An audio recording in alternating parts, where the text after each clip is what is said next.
Okay guys, in today's video I'm going to be going over how to use Microsoft Teams application to extend your radio coverage. The new radio systems that they have out there have built-in smartphone apps that allow the phones to act as handy talkies and can actually transmit back into the system and do all the functions basically of a normal radio. For those who don't have those kind of systems but would still like to have the ability to extend their footprint throughout the entire cellular and internet infrastructure, it's really easy to, the poor man's easy way to do it is to use Microsoft Teams, and you can do this on a fairly permanent basis or just on a temporary as needed basis.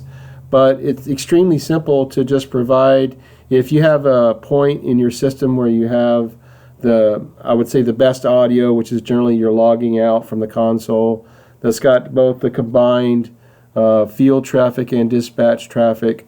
If you can take that audio and feed it into the microphone input of a PC that's being the Teams host, then any of the people out in the field who have access to cellular or internet, they can get in and listen to the radio traffic. And it's once you adjust the volume on and get the volume correct for the input, the audio quality is very good. It's actually better audio quality coming out of the remote devices here than it's what actually comes out the radio, because it's crystal clear with no radio noise on it.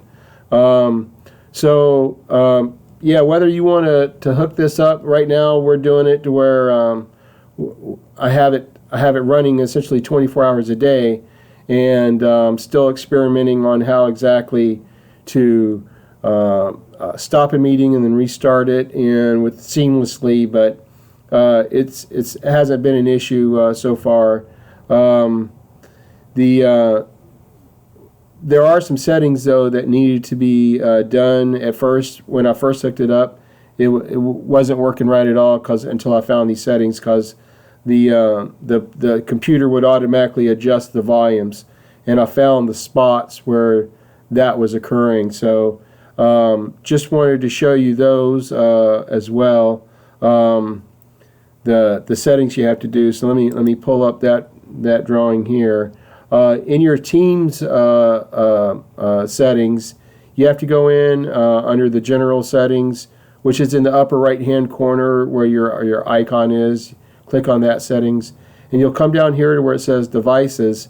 And what you want to do is you want to make sure that your adjust the mic sensitivity is off, because that's the one that was ramping the volume up and down.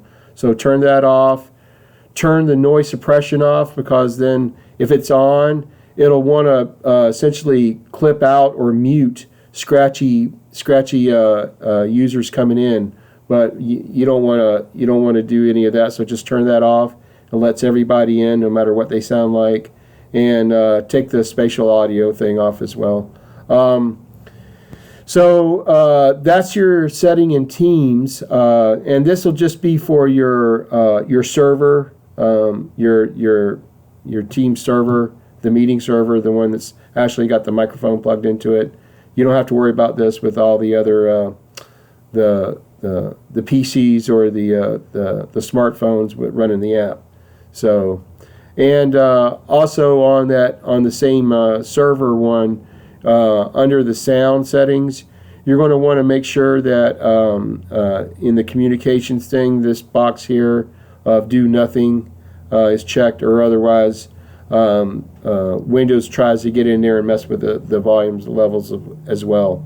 So click that one, and it's pretty much ready to go at that point.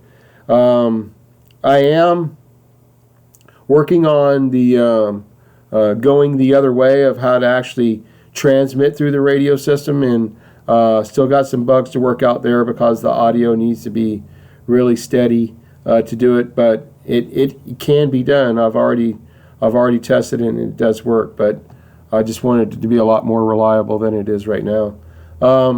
But as far as this side of it, the monitoring side, it works fantastic. I'm very, very happy with it. So, all right, well, that's it for this video, and I hope this helps you guys out.